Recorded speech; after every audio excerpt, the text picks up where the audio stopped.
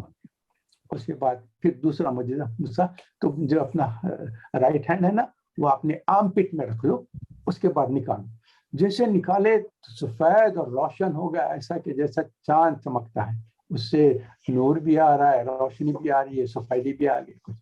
تو یہ 2 معجزے دیے گئے. پھر اس کے بعد اللہ تعالیٰ نے کہا کہ موسیٰ تم وہاں سے جاؤ، اور جانے کے بعد اپنے جو لوگ ہیں فرعون کے پاس جانا ہے، تم کو یہ بتانا. اب اس کے تعلق سے میں آپ کو ایک چیز بتاتا ہوں. مولانا مودودی نے تفہیم القرآن میں 2-4 پوائنٹس اس میں بتائے ہیں، اگر آپ کو موقع ہے تو دیکھیں. انہوں نے کہا کہ انہوں نے خود 1960 میں مولانا مودودی نے اس علاقے کی طرف جو کوتور تھا اس طرف وہاں سفر کیے ہیں، اور انہوں نے تفہیم میں ساری بتایا گیا ہے کہ یہ مقام جہاں حضرت موسیٰ نے جھاڑی میں آگ لگی ہوئی دیکھی تھی، کوہ طور کے دامن میں سطح سمندر سے تقریباً 5000 فیٹ کی بلندی پر واقع ہے.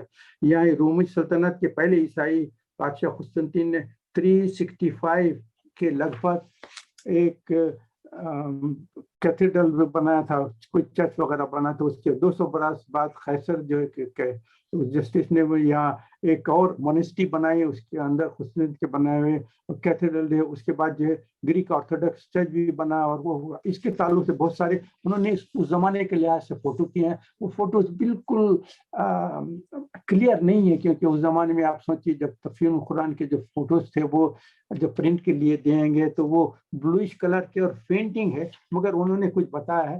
میں اس کے تعلق سے آپ کو ایک چیز بتا دینا چاہتا ہوں، 1 منٹ.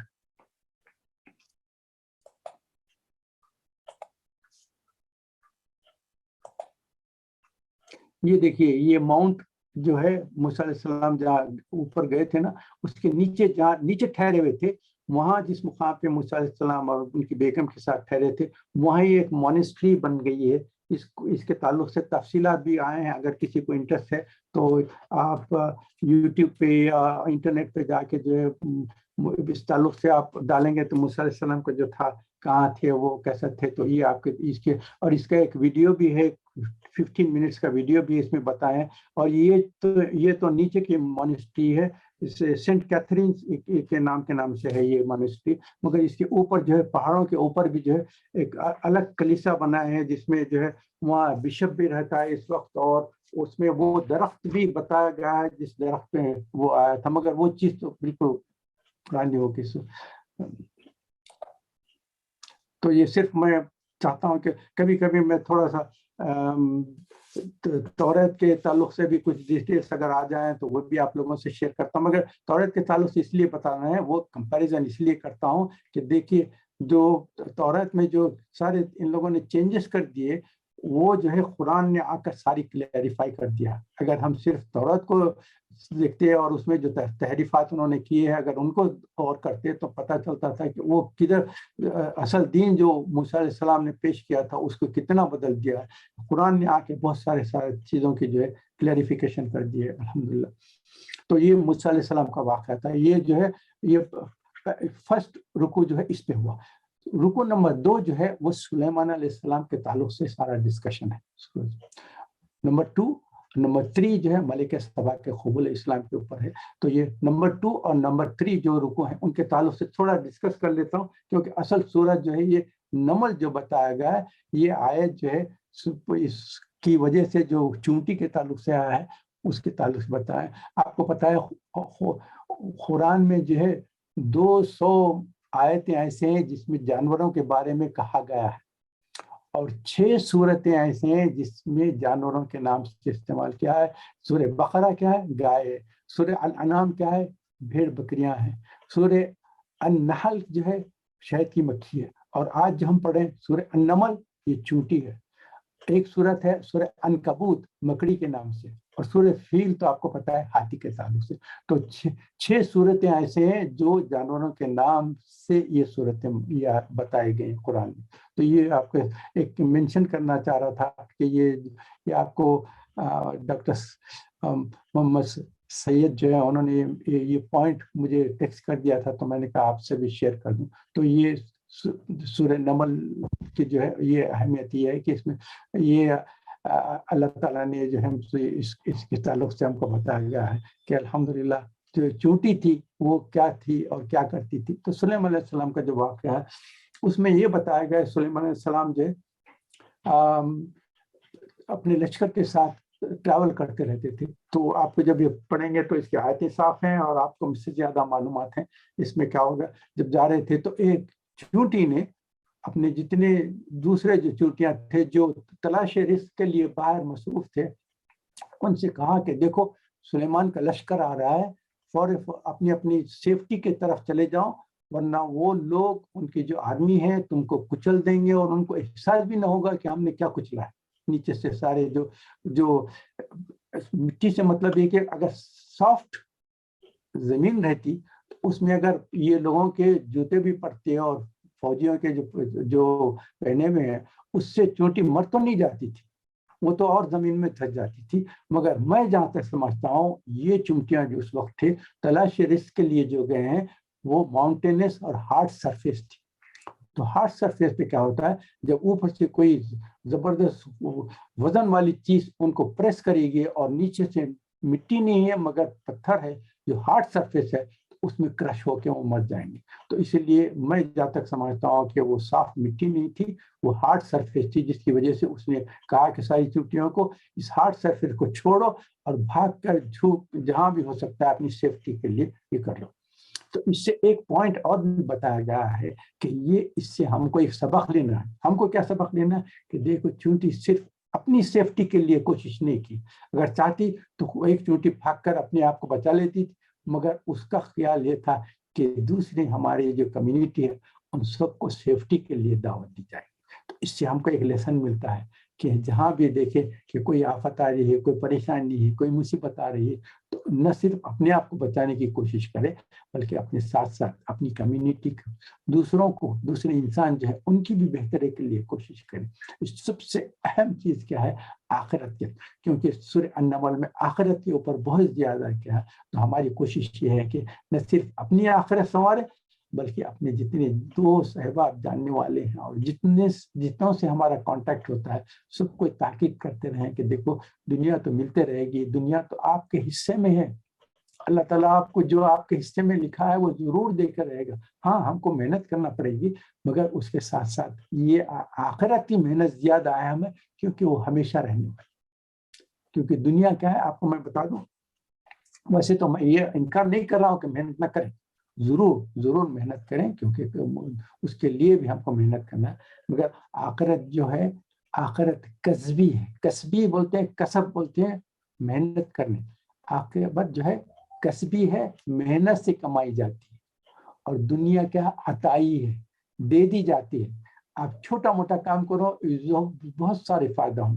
اب آپ کو ایک مثال دیتا ہوں, بادشاہوں کے جو بڑا لڑکا پیدا ہوتا تھا اس کو شہزادہ اور ولی عہد کہتے تھے. اس کا مطلب کیا رہتا تھا, جب بادشاہ ختم ہو جائے گا تو وہ بادشاہ بنے گا. اب یہ بتائے کہ جو بادشاہ کا جو بڑا بیٹا جو ولی عہد ہے وہ اس نے کیا محنت کی کہ وہ پھر بادشاہ بنے گا. کچھ نہیں محنت کی, صرف بادشاہ کے گھر میں پیدا ہوا ہے.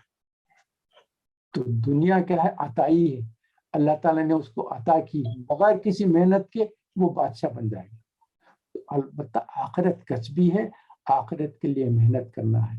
آخرت جو ہے کمانا چاہیے اور محنت ہے. تو اس لیے تو اللہ تعالیٰ نے ہم کو دنیا میں اس لیے بھیجا ہے کہ یہاں آخرت کمانے کے لیے کیا کرنا ہے. صرف دنیا کمانے کی کوشش میں ہے کہ نہیں, آخرت کرنا ہے. کیونکہ دنیا کمانے سے میں کبھی نہیں روکتا, دنیا ضرور کمائے, کیونکہ وہ اللہ تعالیٰ نے ساری دنیا کس لیے پیدا کی, ہمارے لیے, انسانوں کے لیے پیدا کی. اس سے فائدہ اٹھانا ہے. اس سے جو بھی اللہ تعالیٰ جو ہم کو گائیڈنس دی ہے کہ کس طریقے سے آپ کو دنیا کمانا ہے, اس لحاظ سے اللہ تعالیٰ کی فرما برداری میں دنیا کمائے, اللہ تعالیٰ کی نافرمانی سے اپنے آپ کو بچاتے رہیں. جہاں کہہ دیا گیا کہ اس طریقے سے پیسہ نام جمع کرو, اس پیسے سود نہ لو, دھوکہ نہ دو, اور لوگوں کو پریشان نہ کرو, اور کسی کا قبضہ کر لے کے اور اس کو دھوکہ دے کر اور اس کو اس طریقے سے دنیا مت کما. دنیا کمانے کے لیے جو اللہ تعالیٰ نے ہم کو ہدایت دی اس طریقے سے دنیا کمائیں گے تو دنیا مل جائے گی. تو یہ سلیمان علیہ السلام اور نمل کے تعلق سے میں زیادہ ڈسکس نہیں کر سکتا. تو پھر سلیمان علیہ السلام نے کیا کیا, وہ اللہ تعالیٰ نے جو چونٹی نے کہی وہ بات سلیمان علیہ السلام تک پہنچا دی.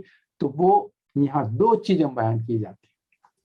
پہلی چیز کیا ہے, یہ جیسے ہی سنی اس کے بعد وہ مسکرائے, اور مسکرانے کے بعد پھر ہنسی. دو پوائنٹ بتا دیے گئے. ان کو صرف یہ نہیں کہا کہ صرف مسکرائے نہیں یا صرف ہنسے, یہ نہیں, دونوں پوائنٹس اللہ تعالیٰ نے کیا. پہلی کیا ہے, پہلا ریئیکشن کیا تھا کہ چونٹی کی بات سن کر ان کو حیرت بھی کہ یہ دیکھو مسکرا کے دیکھے. اس کے بعد ہنسے یہ کہ اللہ تعالیٰ نے کتنا بڑا انعام ہے کہ جو اللہ تعالیٰ نے اس چونٹی کی جو بھی باتیں ہو رہی ہیں اور اپنی کمیونٹی کو ایسا بچانے کی کوشش کر رہے ہیں, دیکھو اس تعلق سے.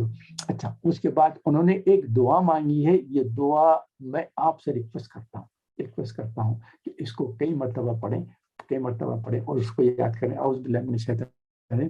وقال ربی اوزعنی ان اشکرک نعمتک التي انعمت علی وعلی والدی وان اعمل صالحا ترضاه وادخلنی برحمتک فی عبادک الصالحین. زبردست دعا کی انہوں نے, اور اس کا مطلب بھی بتا دیتا ہوں یہ آپ کو. یہ جو ہے دعا جو ہے آیت نمبر 19 میں ہے, ضرور پڑھیں اور اس کو یاد کر لیں. اس کا ترجمہ میں بیان کر دیتا ہوں. اے میرے رب, مجھے توفیق دیجئے کہ میں آپ کے احسانات کا شکر ادا کر سکوں. یہ نہیں کہیں کہ اللہ میں آپ کا شکر ادا کرتا ہوں. وہ بھی کر سکتے تھے نا, بول دے سکتے تھے کہ الحمدللہ میں آپ کا شکر ادا کرتا ہوں. نہیں, آپ غور کریں, بولنے کا مطلب سنیں, ان کا بیان سنیں. کیا کریں, اے رب مجھے توفیق دیجئے کہ میں آپ کے احسانات کا شکر ادا کر سکوں. کتنی بڑی بات ہے. اور جو آپ نے مجھ پر اور میرے والدین پر کیا, تو اس میں شکریہ میں اپنے کو بھی شامل کر لیا, اپنے والدین کو بھی شامل کر دیا. اور مجھ سے نیک اعمال یعنی صالح عمل کرنے کی توفیق دیجیے.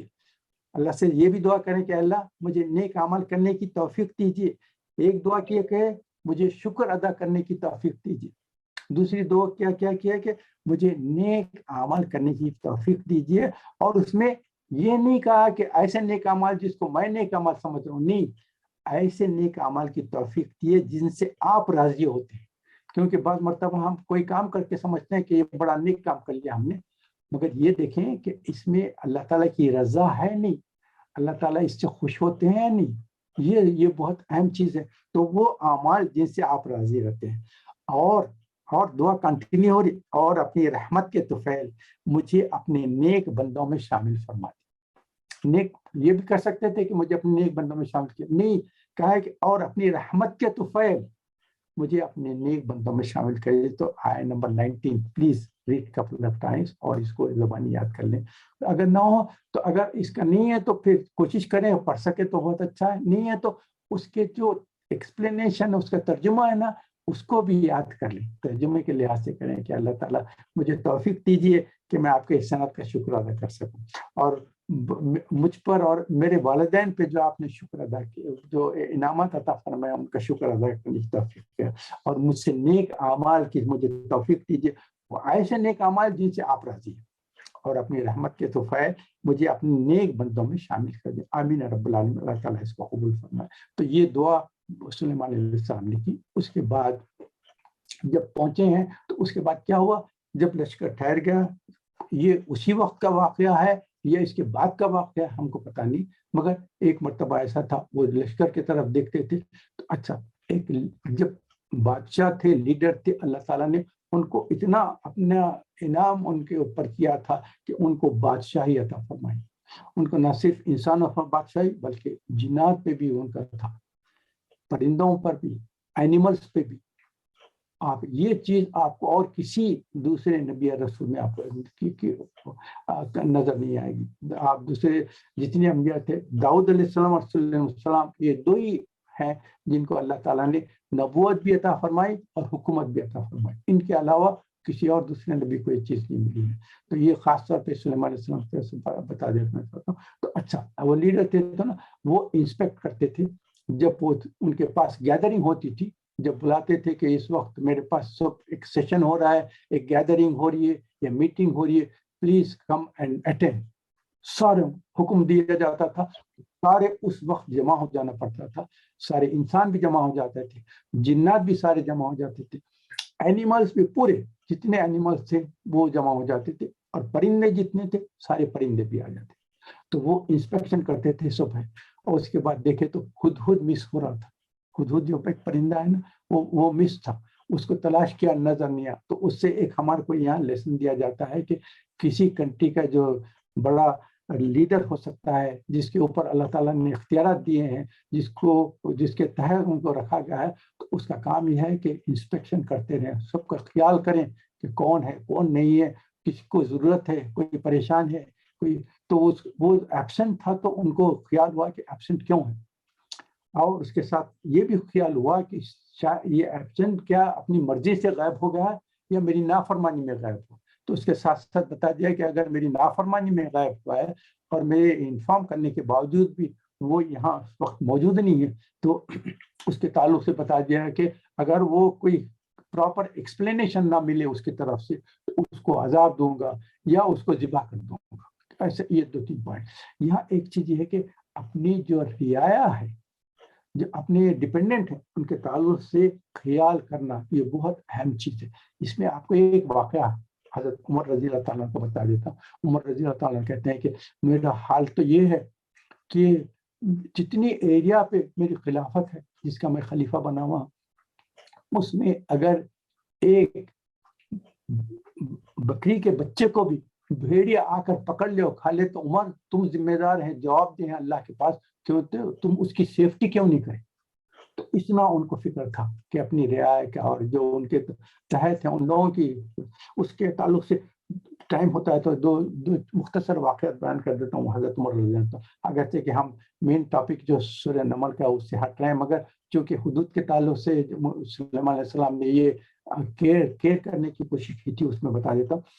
حضرت عمر رضی اللہ عنہ ایک مرتبہ یہ ہوا کہ کسی نے بتایا کہ ایک تھوڑی ڈسٹینس پہ کچھ ٹریولرز آئے ہیں, جن میں سے ایک جو ہے ایک ہسبینڈ اینڈ وائف آئے ہیں, اور وائف جو ہے پریگننٹ ہے, اور اس وقت اس کے جو ہے ڈیلیوری کا ٹائم قریب آ رہا ہے, اس کو تکلیف ہو رہی ہے, پریشان ہے, کوئی ہیلپ کرنے والے نہیں. ان تک کسی نے اطلاع دے دی عمر رضی اللہ عنہ کو. عمر رضی اللہ عنہ کو جیسے معلوم ہوا, اپنی بیگم کو لے کے بھاگے, کہا کہ فوری چلو اور برتن لے لو اور کچھ آگ وغیرہ کے جلانے کی چیزیں لے لو, وہاں دیکھو کہ پتہ نہیں کیا ہوتا. وہ لے کر اپنے گئے, وہاں دیکھے تو ایک ٹیمپریری جیسے ڈیرے ڈالتے تھے نا وہ ٹریولرس لا کے, تو وہاں ایک جگہ ہے, وہ جو نشاندہی کیے تھے وہاں پہنچے, وہاں جا کے دیکھے تو یہ میاں بیوی پریشان کو بیٹھے ہیں اور شوہر باہر آ کر پریشان پھر رہا ہے. تو یہ جیسے بھاگ کے گئے, انہوں نے پوچھا کہ کیا پرابلم. انہوں نے کہا کہ میری بیگم جو ہے اس وقت اس کی ڈیلیوری کا ٹائم آ گیا ہے, شاید ہم ٹریولرس ہیں, ہم آ کے یہاں ٹھہرے ہیں, تو ہم کو یہاں نہ پتہ ہے کہ کون سی جگہ ہے, کیا ہے, اور یہاں کیا سہولتیں ہیں, پتہ نہیں کیا ہوگی, وہ زندہ بھی رہے گی مر جائے گی, اور جو ڈیلیوری ہو رہی ہے وہ بھی سیف ہوگا, ختم ہو جائے گا. ہم کو مجھے کچھ پریشان نہیں ہے, مجھے کچھ اس کا ایکسپیرینس بھی نہیں ہے, کچھ معلوم بھی نہیں ہے, اور یہاں کوئی جاننے والے بھی نظر نہیں ہے. انہوں نے کہا کوئی پریشانی کی بات نہیں, ہم آئے, میں اور میں ایک بیگم ہے, ہم دونوں ٹھہریں گے. اور بیگم سے کہا کہ جاؤ آپ جا کر دیکھو کیا کنڈیشن. وہ گئے ہیں, جانے کے بعد اس شخص کو معلوم ہے کہ کون ہے, اور یہ اپنی ایک نا عام آدمی کی طرح ان سے باتیں کرتے بیٹھا ہوا ہے. اتنے میں جب دیکھے تو اس کے بعد جیسی ڈیلیوری ہوئی, ان کی بیگم نے ڈیلیور کی, اور اس وقت عورتیں جو ہے وہ جیسا آج کل کے زمانے کے ٹرین نرسز تو نہیں, مگر جو بھی اس وقت ہو سکتا تھا انہوں نے کیا. وہ بچے کو جو بھی ڈیلیوری ہوئی تھی اس کو صاف ستھرا کیا. اس کے بعد جیسے دیکھے تو کیا ہے, لڑکا پیدا ہوا تھا. تو انہوں نے اندر سے اس جہاں تھے وہاں سے پکار کے کہا امیر المومنین لڑکا پیدا ہوا ہے. وہ شخص نے جب سنا تو فوری پریشان ہو گیا. میں کہا امیر المومنین آپ عمر بن الخطاب رضی اللہ عنہ؟ نے کہا کہ ہاں بھائی بیٹے, بھائی کوئی پریشانی کی بات نہیں ہے. اللہ کا لاکھ لاکھ شکر ہے کہ جو آپ کو بچے. تو یہ اس کے بعد انہوں نے وہ جو پانی بھی لے گئے, برتن بھی لے گئے تھے جو آگ کرنے کے, اس کو گرم کر کے اس کو پانی سے ملائے کرے, اور عورت کو بھی جو بھی اس کے بعد فوری گئے جا کے کھانے پینے کا بھی انتظام کرے, وہ لے جا کے دیے. تو یہ بتا رہا ہوں کہ کیسی فکر تھی. اور ایک دوسرا واقعہ بھی ہے, معاف کرنا, یہ تھوڑا حضرت عمر کے تعلق سے. ایک مرتبہ ایسا تھا کہ اپنے غلام کے ساتھ راؤنڈ کرتے تھے راتوں میں, جا کے دیکھیں تو ایک جگہ جو ہے پھر ایسے ہی ایک ڈیرا ہے جہاں کچھ ایک عورت ہے اور کچھ بچے بھی ہیں, رونے کی آوازیں آ رہے ہیں. وہ جا کر دیکھے تو کیا ہے, تو ایک عورت ہے اور ایک چھوٹے برتن میں کچھ پانی گرم کر کے اور ڈرائی جو لکڑیاں رہتے ہیں ان کو جلا کر جو ہے بنا. تو دیکھے تو لڑکے بچے ایسے بھوک سے رو رہے ہیں. تو انہوں نے پوچھا کہ کون ہے آپ؟ تو کہا کہ ہم جو ہے فلاں جگہ سے ٹریول کرتے ہوئے آ رہے ہیں اور یہاں آئے تھے, مگر یہاں آنے میں رات ہو گئی, بچے بھوکے ہیں, ایک دن سے کچھ کھایا نہیں اب تک بھی, اور میرے پاس نہ کوئی سورس ہے نہ یہاں سے کچھ لا سکتی ہوں, کچھ نہیں. تو بچوں کو رات کا وقت سلانے کے لیے میں ان کو تسکین دینے کے لیے برتن میں تھوڑا سا پانی گرم کر کے آگ لگائی ہوں, تاکہ بچوں کو کہے کہ تمہارے لیے کھانا بنا رہی ہوں. تو وہ جو ہے انتظار کرتے کرتے کرتے ان کی آنکھ لگ جائے گی تو سو جائیں گے. انہوں نے کہا کہ دیکھو یہاں کے خلیفہ بھی ہیں سنا میں کہ پتہ نہیں کہاں اپنے محلوں میں پھرتے رہتے ہیں یہ لوگ, ان کو پتہ بھی نہیں کہ ان کی رعایت کیسی گزر رہی ہے. سنتے انہوں نے کہا کہ آپ کوئی فکر نہ کریں, میں ابھی آتا ہوں. غلام سے کہا کہ فوری چلے, جا کے بیت المال میں گئے, تھیلی نکالے, اس میں جو ہے آٹا اور کچھ مجھے تفصیلات یاد نہیں ہے کہ شہد بھی رکھے اور کچھ جو چربی رہتی تھی یا گھی رہتا تھا وہ رکھے. یہ چیزیں جمع کر کے لے کے گئے ہیں. جانے کے بعد دیکھے تو کیا ہے, وہ جہاں آگ لگا رہے تھے وہاں سے دھواں نکل رہا ہے, بچے روتے بیٹھے ہیں. انہوں نے کہا کہ کوئی بات نہیں, اور وہ ان کا جو غلام تھا اس نے کہا کہ میں اٹھاتا ہوں. انہوں نے کہا کہ نہیں, تھیلا میرے کھانے پہ ڈال. انہوں نے کہا کہ نہیں میں اٹھا. انہوں نے کہا کہ نہیں, تھیلا مجھ پہ ڈال, کیونکہ قیامت کے دن میرا بوجھ تم نہیں اٹھا سکیں گے, میرا جو بوجھ رہے گا مجھے اٹھانا پڑتا ہے. تو انہیں لے کر گئے. وہاں جانے کے بعد دونوں مل کے آٹا گوندے ہیں, اس کے جو ہے کچھ بھی ہریرا وغیرہ جو بناتے ہیں نا وہ بنائے ہیں, اس میں جو گھی بھی ڈالے اور شہد بھی ڈالے اور جو بھی چیزیں ایڈ کر سکتے ہیں وہ ملائے پلا کے وہ جب تیار ہوگا تو اس کو نکالے. اس کے بعد بچوں کو شب دینا شروع کر دی. تو اس کے بعد اس نے کہا کہ بس اب کھانا دے دیے. غلام نے کہا کہ چلے اب چلے. انہوں نے کہا کہ نہیں, تھوڑی دیر بیٹھ جاؤ. اور وہ غلام کہہ رہا ہے کہ میں جب دیکھا تو امیر المومنین کے پاس جو دھواں آ رہا تھا اس کے قریب تھے, تو ان کی داڑھی میں سے بھی ایسا دکھ رہا تھا دھواں جو ہے ان کی داڑھی کی طرف سے پھر جا رہا. اس نے کہا کہ اب تو ختم ہوگا. انہوں نے کہا کہ تھوڑی دیر بیٹھ جاؤ, میں ان بچوں کو روتے دیکھا تھا, اب میں چاہتا ہوں کہ وہ کھانا کھانے کے بعد ان کے چہروں کو ہنستے دیکھنا چاہتا ہوں, اس کے بعد میں جاؤں گا. تو جب وہ لوگ کھانا وانا کھا کے جب پیٹ بھر گیا تو جب ان کے چہروں پہ مسکراہٹ آئی تو پھر حضرت عمر نے کہا ہاں چلو اب چلو. تو یہ بتا رہا ہوں کہ جو امیر المومنین رہتے تھے, مسلمانوں کے جو لیڈر تھے, اپنی رعایا کے ہر چیز کا تعلق سے فکر مند رہتے تھے. جیسے سلیمان علیہ السلام نے حدود کے غائب ہونے سے, خیر اس کے بعد میں اصل واقعہ پہ آتا ہوں. حدود کے جب دیکھے پوچھے کہ کہاں ہے, اس نے کہا کہ میں ایک ایسی جگہ سے آ رہا ہوں جہاں ایک ملکہ ہے جو سورج کی پوجا کرتی ہے اور اس کے طاقتور ہے, اس کے دنیا کے سارے لوازمات اس کے پاس ہے, اور اس کے پاس ایک ایسا تخت ہے جو میں نے کبھی نہیں دیکھا, سونے کا زبردست تخت ہے, جڑاوت میں بنگا ہوا ہے وہ. تو سلیمان علیہ السلام نے کہا کہ اچھا تو ایسا ہے. تو اس کے بعد یہاں سیدھے کی آیت بھی ہے, جب آپ تلاوت کریں گے تو سیدھا بھی کر لینا. اور صرف اس کے بعد جو ہے سلیمان علیہ السلام نے خط لکھا بسم اللہ الرحمن الرحیم. اس کے بعد اتنا مختصر خط ہے جو آپ پڑھیں, اور آپ کو یاد رکھیں کہ بسم اللہ الرحمن الرحیم جو آیا ہے پورے قرآن میں صرف سورۃ نمل میں لکھا ہوا ہے. اس کے علاوہ کسی صورت کے اندر بسم اللہ الرحمن الرحیم انسائڈ لکھا ہوا کہیں نہیں. ویسے تو ہم ہر صورت کے پہلے بسم اللہ الرحمن الرحیم پڑھتے ہیں, مگر کسی صورت کے اندر بسم اللہ الرحمن الرحیم نہیں سوائے سورہ النمل کے لکھا ہوا ہے. تو انہوں نے کہا بسم اللہ الرحمن الرحیم, یہ جو ہے سلیمان کی طرف سے ہے, اور فوری تم اسلام مجھے ایکسیپٹ کر لو. مسلمین کا لفظ آیا کہ بسم اللہ الرحمن الرحیم, اللہ تعالی علیہ اتونی مسلم، جو آپ کے میرے ساتھ مقابلے کے لیے زور نہ کرو اور میں جو کہہ رہا ہوں حکم بردار بن جاؤں گے. وہ لیٹر لے کے گیا. اس کی تفصیلات آپ قرآن میں پڑھیں گے تو اس میں ہے کہ وہ اب وہ ایکسپلینیشن ہے وہ کب، یا وہ سو رہی تھی تو اس کے اوپر لا کے رکھ دیا، یا وہ ہوشیار تھی اس وقت حدود لا کے رکھ دیا. اس کے بعد مگر سلمان وسلم نے کہا کہ یہ دینے کے بعد تم انتظار کرو اور دیکھو کہ اس کا ریئیکشن کیا رہتا. وہ خط اٹھا کے پڑھی اور اس کو حیرت بھی ہوئی کہ خط جو ہے میرے پیلس میں جہاں میں سلیپ کرتی ہوں، میرے پرائیویٹ ریسیڈینشیل ایریا میں، جو میرا کوٹ جس میں کوئی کسی کو اجازت نہیں داخل ہونے کی، یہ لیٹر میں سب کچھ کہا. پھر انہوں نے سوچا ہوگا کہ یہ حدود، کسی نے کہا کہ حدود ان کے سامنے لا کر رکھ دیا تھا. بہرحال وہ جو بھی ہو، میں تفصیلات میں نہیں جانا چاہتا. اس نے پڑھا لیٹر، پڑھنے کے فوری بعد وہ خود دیکھ بھی رہا ہے کہ یہ کیا ڈسکشن کرتے.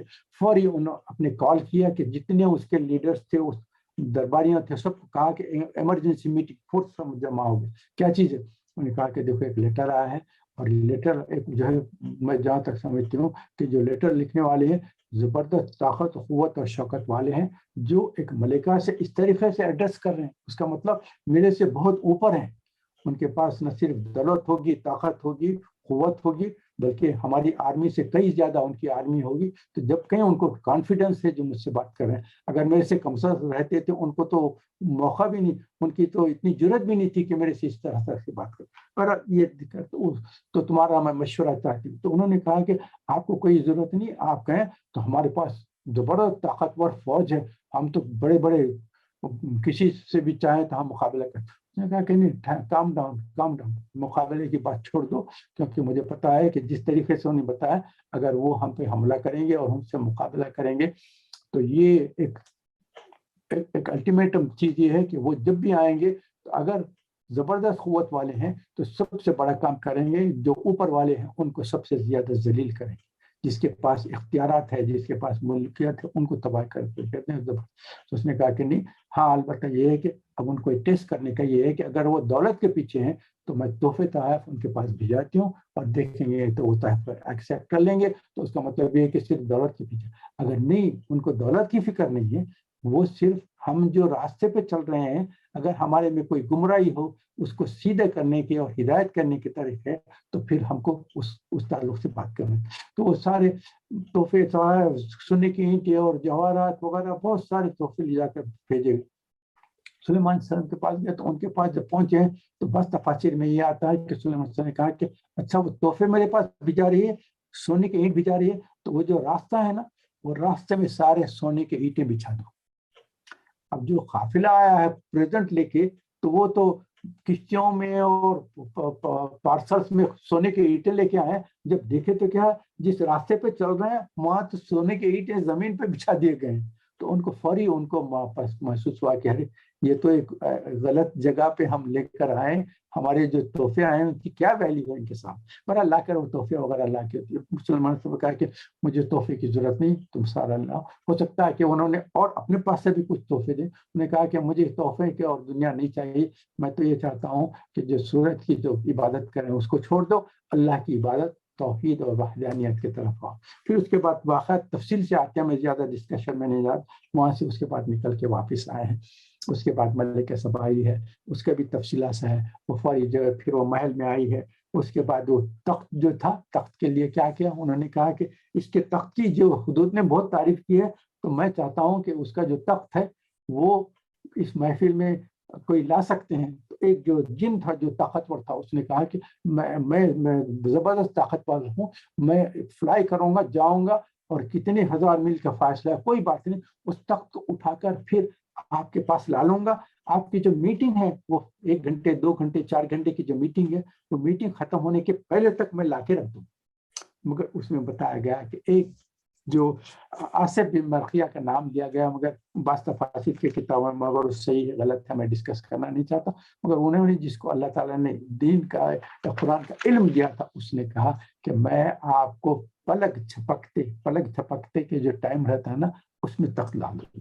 اور انہوں نے جب پلک جھپک کے جو اس نے بات کی نا، وہ بات کرنے کے بعد جب پلک جھپکنے کا کتنا ٹائم لگتا ہے، کچھ 1 سیکنڈ 2 سیکنڈ. اس کے بعد جب بھی آنکھ بند کر کے کھولے ہیں، دیکھے تو تخت موجود تھا. کہا یہ ملکہ سبا کا تخت یہ، کیونکہ ملکہ سبا اس وقت اپنے ایریا سے نکل گئی تھی، اور جس جگہ تخت رہتا تھا، تخت شاہی جو ایریا تھا، اس کو پورا لاک کر کے اس کو سیل کر دیا گیا تھا، کیونکہ میرے غیاب میں کوئی اس ایریا میں نہیں آ سکتی، لاک کر کے چلے گئی ہے، وہ بھی راستے میں ٹریول کر رہی ہے، ابھی تو ٹریول میں ہے، وہ ایک پتہ نہیں کتنے دن کی مسافت ہو سکتی تھی، پلک جھپکتے میں یہ تخت آ گیا، اور تخت آتے سلیمان علیہ السلام نے کہا کہ اس میں تھوڑے سے چینجز کر دو تاکہ وہ اس کو پتہ چلے کہ اسی کا تخت نہیں ہے، یہ ہو سکتا ہے کہ دوسرا تخت ہے، تو ان کے کہنے پہ اس کے پاس چینجز کر دیے گئے، مگر جیسے ملکہ سبا آئی ہے اس کو بتا دیا گیا، اس سے پوچھے کہ تمہارے پاس بھی ایسا تخت ہے؟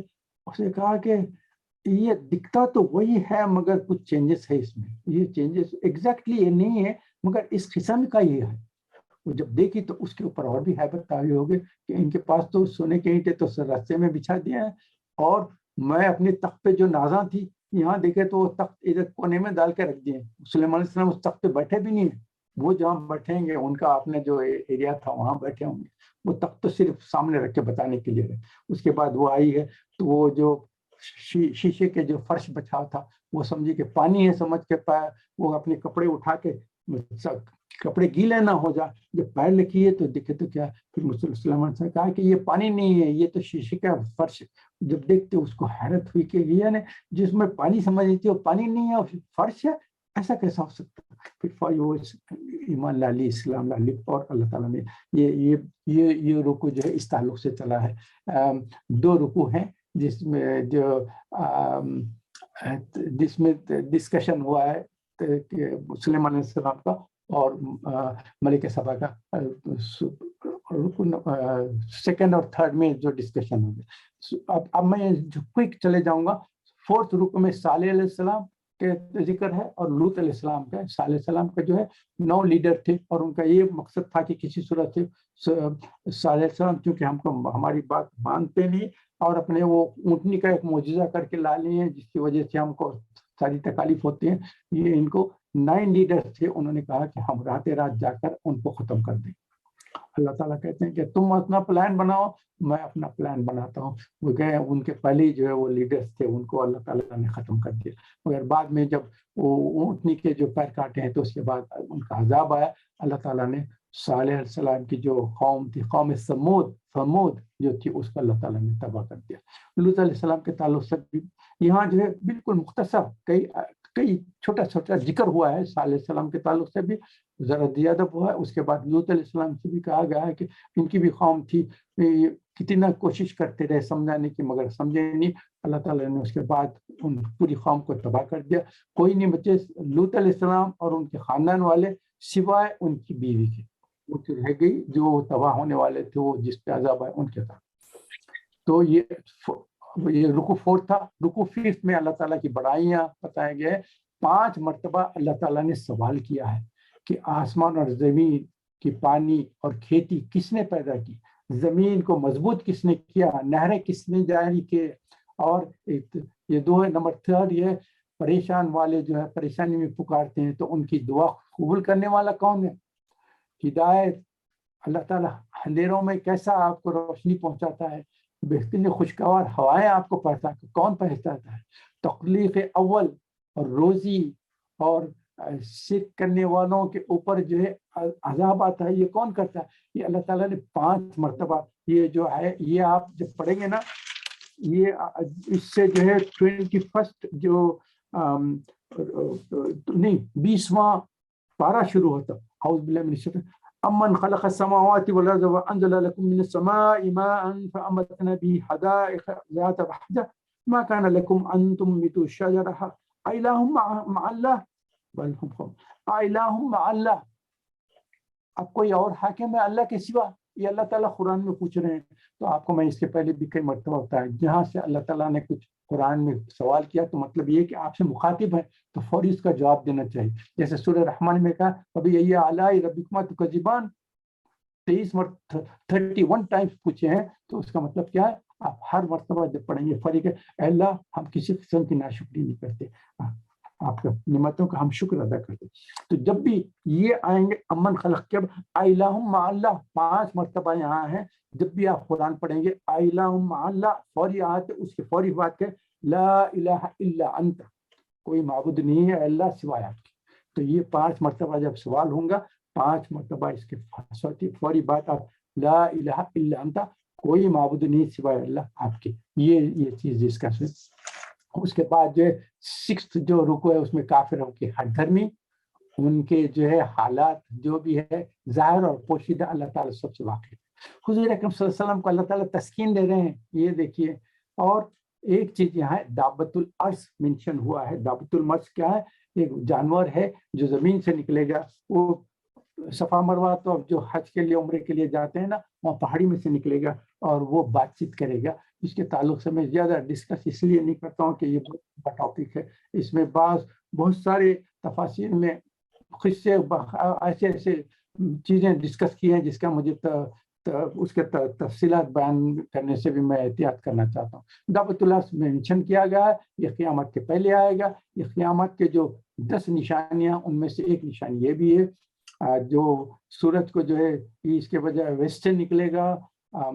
دجال ہے، عیسیٰ علیہ السلام کی جو ہے آنا ہے، اور یہ دعوت اللہ، یہ 10 جو نشانیاں ان میں سے ایک دعوت اللہ بھی ہے. یہ نشانی ہے انشاءاللہ پھر کبھی تفصیل سے ڈسکس کریں گے. آخری رکوع میں اللہ تعالیٰ قیامت کے حوالے سے بتاتے ہیں کہ سور پھونکا جائے گا، پہاڑیں جن کو دیکھ رہے ہیں کہ یہ مضبوط سالڈ جو ہے یہ روئی کے گال بن کے چلے جائیں گے. جتنے لوگ نیک لوگ رہیں گے وہ امن و سکون میں رہیں گے. منکرین کے لیے آگ ہے. آخر میں قرآن یعنی اللہ کی باتیں اللہ تعالیٰ بیان کرتے ہیں کہ میری باتیں ہیں. اس کے بعد کہ وہ ہمیشہ نشانیاں بتاتے رہے گا. قرآن ہمیشہ آپ کو نشانیاں بتاتے رہے گا. اور اللہ تعالیٰ واقف ہے ہر چیز سے، جو وہ کر رہے ہیں اور جو آپ کر رہے ہیں اس کے تعلق سے بتایا گیا. ایک اہم پوائنٹ بتا کر میں آج کی بات ختم کر دینا چاہتا ہوں.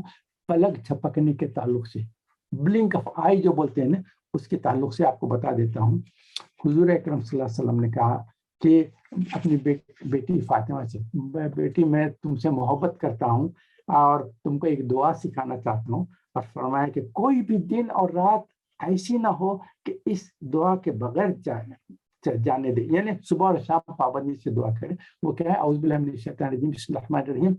یا حی یا قیوم برحمتک استغیث اصلح لی شأنی کلہ ولا تکلنی الی نفسی طرفۃ عین. اس کا میں معنی بھی بتا دیتا ہوں. اے وہ اللہ جو ہمیشہ زندہ ہے اور ہمیشہ سے زندہ ہے، ہمیشہ زندہ رہے گا اور تھامنے والا ہے، ہم کو سنبھالنے والا ہے، ہم کو پکڑنے والا ہے، ہمارے آخرت اور دنیا سب کو سنبھالنے والا ہے. اے اللہ آپ کے رحمت کے طفیل آپ سے استدعا کرتا ہوں، مانگتا ہوں یا مانگتی ہوں، میرے سارے معاملات کو ٹھیک کر دیجیے. اور پلک جھپکنے کی مدت کے لیے بھی مجھے اپنے نفس کے حوالے نہ کیجیے. پلک جھپک بلنک آف آئی کا جو ٹائم رہتا اس میں بھی میرے سے کسی قسم کی نافرمانی نہ ہونے دیے اور میرے نفس کے حوالے نہ کیجیے. نفس کے حوالے ہوں گے تو نفس اپنی چیزوں پہ چلنے کی توفیق کریے. یہ جو ہے المستدرک جو ہے امام حاکم کی کتاب حدیث اس میں بھی ہے، اور نسائی جو ہے حدیثی کتاب اس میں بھی ہے. اور آپ کو ڈیٹیلز چاہے تو میں ڈیٹیلز بھی انشاءاللہ دے دوں گا. تو میں یہ اس لیے مینشن کرنا چاہ رہا ہوں کہ حضور صلی اللہ علیہ وسلم نے کہا کہ دعا ایسی کرو کہ اللہ پلک جھپکنے کی مدت کے لیے بھی مجھے اپنے نفس کے حوالے نہ کرے. تو ہم کیا سمجھتے ہیں پلک جھپکنے کی مدت کیا سمجھتے ہیں؟ ہم کیا بلنک آف آئی. مگر ابھی آپ کو میں بتایا ہوں بلنک آف آئی کا جو پیریڈ ہے وہ کتنا ہے؟ صرف بلنک آف آئی 1 سیکنڈ نہیں ہے، 2 سیکنڈ نہیں ہے، وہ تو بڑا پیریڈ ہے جس میں ایک جن جو ہے تخت اٹھا کر لانا چاہ رہا تھا ہزاروں میل دور. اس میں کتنا ٹائم لگتا تھا اس کو.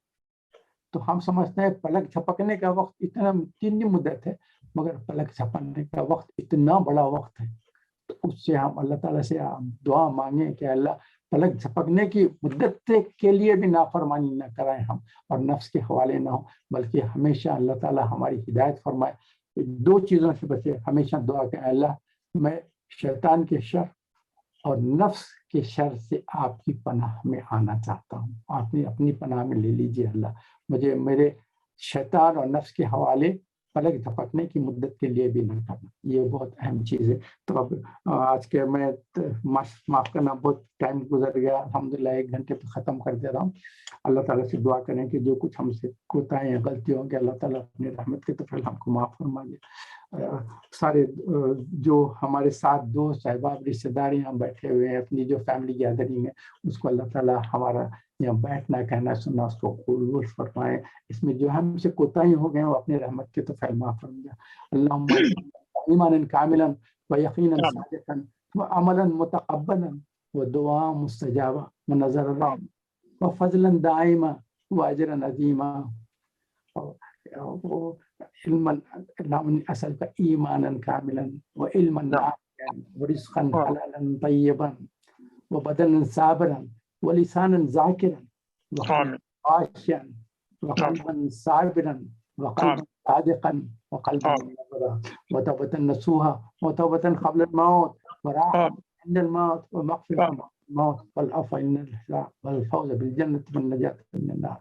اللهم حبب لنا الإيمان وزينه في قلوبنا وكره إلينا الكفر والفسوق والعصيان واجعلنا من المتقين واجعلنا من المحسنين واجعلنا من الصابرين واجعلنا من الصادقين واجعلنا من الشاكرين واجعلنا من المخلصين واجعلنا من المخلصين واجعلنا من عبادك الصالحين لا خوف عليهم ولا هم يحزنون.